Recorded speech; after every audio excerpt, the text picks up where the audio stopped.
1월 26일 새벽 예배를 하나님께 드리겠습니다. 오늘 우리에게 주신 하나님의 말씀 마태복음 5장 1절에서 12절의 말씀입니다.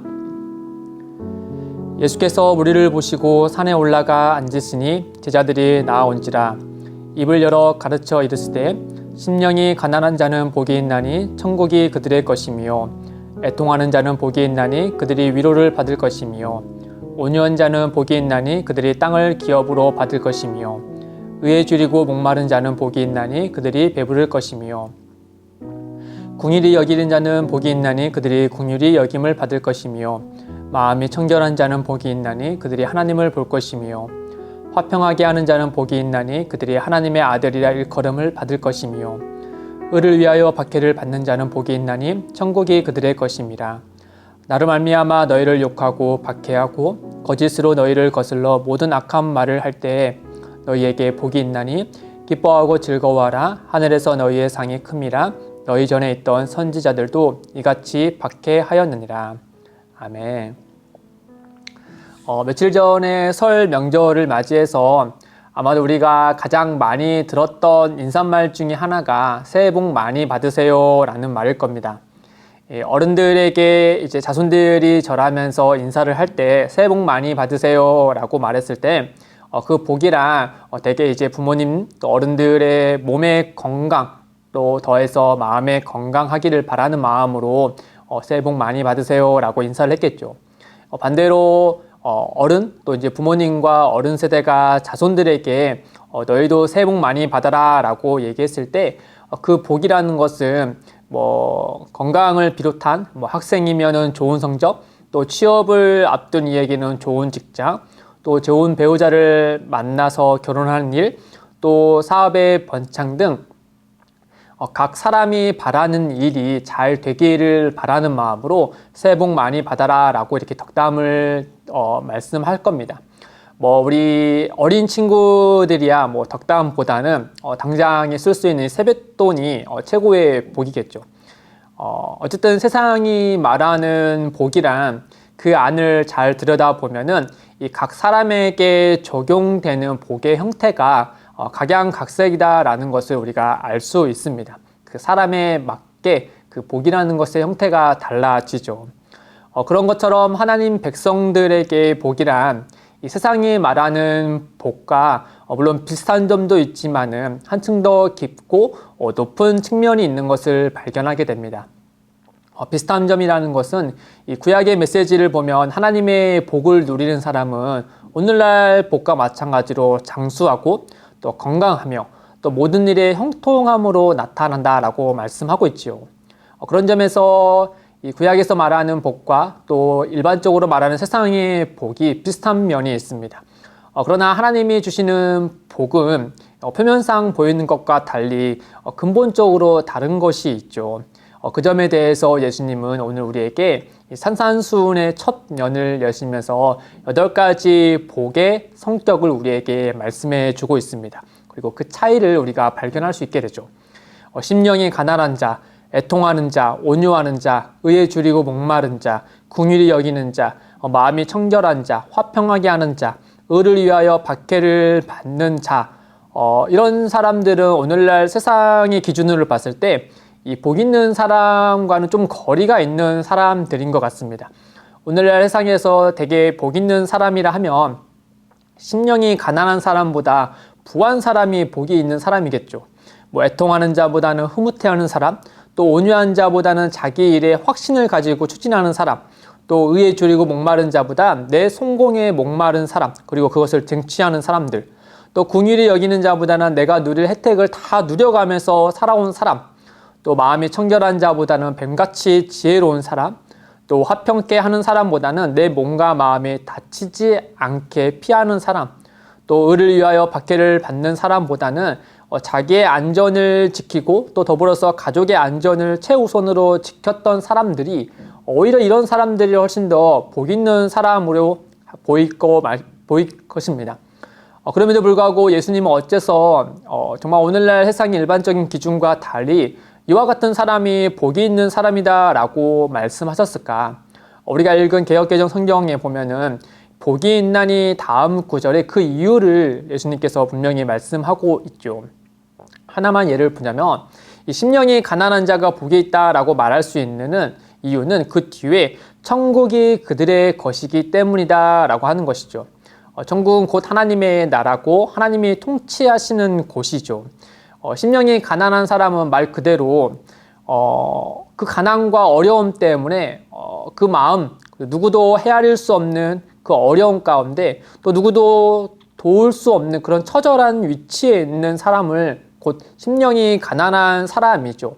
그러나 그 심령이 가난한 사람이 하나님의 백성이라며 누구에게도 이 도움을 청할 수 없지만 그 마음을 감찰하시는 하나님께 자기의 빈손을 내밀어서 하나님의 도움을 구하지 않겠습니까?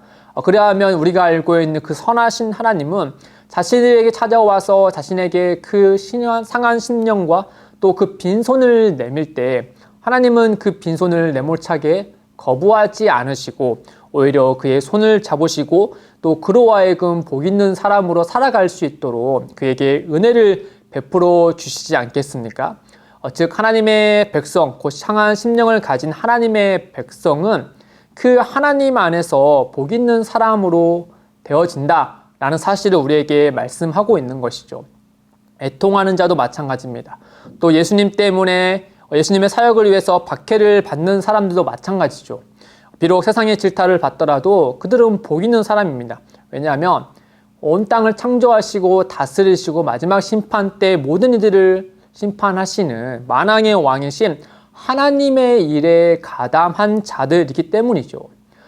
즉 예수님께서 말씀하시는 복 있는 사람이란 이 땅에서의 어떤 모습이 있든 그 모습이 가난하고 또 애통하고 또 박해를 받는 사람의 위치에 있다 하더라도 그들이 하나님의 백성이고 하나님과 관계 아래에 있는 자들이라면 예수님의 시각에 그들은 결국 복 있는 사람이다 라는 점을 우리에게 말씀하고 있는 것이죠.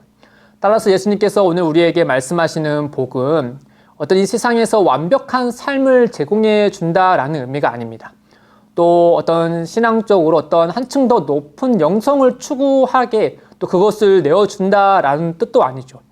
오히려 예수님이 말씀하시는 이 복이라는 것은 하나님과의 친밀한 관계, 그 하나님과의 친밀한 관계, 아버지와 자녀의 그런 끊을 수 없는 그 은혜의 관계 아래서 나와지는 그 안에서 흘러나오는 모든 복을 총칭한다라고 우리가 이 말씀을 깨닫고 알 수 있는 것이죠.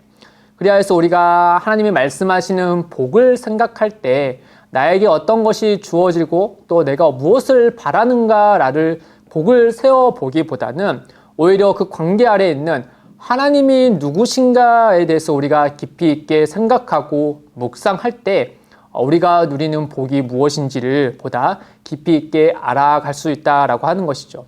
이런 점에서 신명기 33장 29절에는 이스라엘 백성들에게 행복한 사람이다 라고 말하면서 하나님이 이들에게 이렇게 얘기합니다. 이스라엘이여 너는 행복한 사람이로다. 여호와의 구원을 너같이 얻은 백성이 누구냐? 그는 너를 돕는 방패시요 내 영광의 칼이시로다. 내 대적이 내게 복종하리니 내가 그들의 높은 곳을 밟으리로다. 이스라엘이여 너는 행복한 사람이로다. 왜 행복한 사람이냐? 여호와 하나님께서 너의 돕는 방패시고 너의 영광의 칼이시며 너를 구원하시는 분이시기 때문이다 라고 하는 것이죠. 그 하나님과의 친밀한 관계 속에 있는 이스라엘 백성들은 행복한 사람이다 라고 하는 겁니다. 그런 것처럼 우리는 예수 그리스도 안에 있기 때문에 우리 모두는 어떠한 상황이 있더라도 어떤 처지에 있더라도 우리는 하나님 안에서 복 있는 사람이다 라고 할 수 있는 것이죠. 그 복의 근원이신 하나님이 우리의 아버지 되시기 때문입니다. 사랑하는 성도 여러분, 오늘 말씀은 한편으로는 예수님께서 말씀하신 8가지 복 있는 사람은 그 하나님 백성의 이 성격을 말해주기도 합니다. 즉 하나님의 백성이라며 심령이 가난한 자에 있더라도 하나님 안에서 기뻐할 수 있고 또 당장의 나의 필요보다 하나님의 나라와 의를 먼저 구할 수 있기 마련입니다. 그 하나님의 백성, 복 있는 사람의 형태가 이와 같다라고 하는 것이죠. 하나님은 온 땅의 창조주이시고 또 또 예수 그리스도 안에서 우리를 자녀 삼아 주신 분이기 때문에 우리는 어느 상황에 놓여 있더라도 이 오늘 말씀하시는 이 복의 성격처럼 우리는 복 있는 사람으로 살아갈 수 있다라고 하는 것이죠. 사랑하는 성도 여러분, 오늘 잠시 하나님 앞에 기도할 때 우리가 누리고 있는 복을 세어보기보다 하나님의 존재가 나에게 어떻게 복이 되는가, 이 점에 대해서 오늘 말씀을 묵상하고 기도하며 기도의 자리로 나아가시기를 주님의 이름으로 축원드립니다. 함께 기도하겠습니다. 하나님 아버지, 우리를 예수 그리스도 안에서 하나님의 자녀 삼아 주셔서 감사합니다. 날마다 하나님의 은혜 아래 살아가고 있는 복 있는 자임을 기억하고 우리의 입술에 늘 감사가 묻어나게 인도하여 주옵소서. 주님, 때론 우리의 삶 가운데 슬프고 고단하고 또 고난이 찾아오곤 합니다. 그럴 때마다 마음이 무너지고 삶이 가난해지는 것을 경험하게 되는데, 주님, 그럴 때라도 늘 주님께서 우리와 함께 하신다는 사실을 기억하고 하나님께 우리의 가난한 마음과 두 손을 내밀 수 있도록 주님 인도하여 주옵소서. 감사하며 예수님의 이름으로 기도드립니다. 아멘. 오늘도 두 가지의 기도 제목을 두고 함께 기도하겠습니다. 첫째, 복이 있는 하나님의 자녀로서 늘 하나님을 가까이 하게 하시고 하나님의 은혜로 일상을 살아가도록 역사하여 주옵소서. 둘째, 기쁨이 되는 교회를 통해 성도와 지역 이웃들이 세상에 줄 수 없는 하나님의 크신 복을 발견하고 받고 누릴 수 있게 하옵소서. 이를 위해 함께 기도하며 나아가겠습니다.